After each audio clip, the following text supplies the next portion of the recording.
जी नाज़रीन, आम ख़बर जी आगाही शेयर कंदा हलूं। धाड़ेल जीअं जागीराणी जो वीडियो बयान साम्हूं अची वियो आहे। जी नाज़रीन, आम ख़बर जी आगाही शेयर कयूं पिया। धाड़ेल जीअं जागीराणी जो वीडियो बयान सोशल मीडिया ते वायरल थी वियो आहे, जंहिंमें हू ॼाणाए रहियो आहे त आउं ज़िंदा आहियां ऐं हू कश्मीर कंदकोट पुलिस खे बि चैलेंज करे रहियो आहे। जी नाज़रीन, आम ख़बर जी आगाही शेयर कंदा हलूं।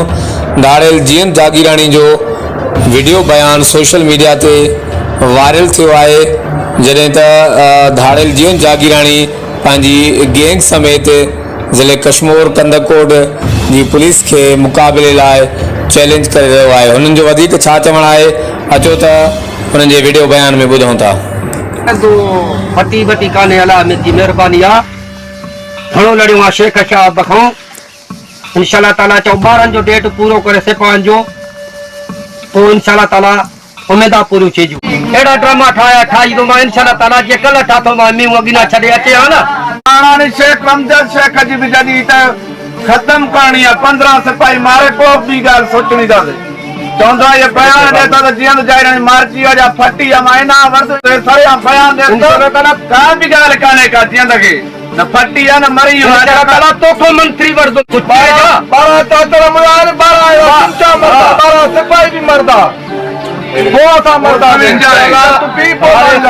घर के बायूं हूंदियूं, बायूं बिल्कुल 8 ॾींहनि में इंशाअल्लाह काणो पूरो थियो। बाक़ी अरे राशू मुर्द माण्हू हुजे त उन को हेठि लही अचे हा।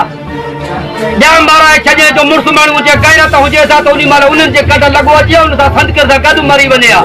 मुंहुं मथे करे कहिड़ो घुमे थो, पर दोस्त मुंहिंजा माराए छॾे छा हलियो अच सिधो त मां ई तूं आहे तुंहिंजे ॻोठ में रहना त मुर्सल जो जहिड़ो मुर्सल जो हूंदो आहे, औरतुनि कहिड़ो ॾोह कयो आहे। इंशाअल्लाह राशू जी खादी फकीर मामूद जी खादी गोताक में अंदर बदल हूंदी 8 ॾींहनि जे अंदर इंशाअल्लाह ताला। इंशाअल्लाह जेको मां जो मत आहे तोरे साल गुज़री वञे मिल्क में सौंत्र सां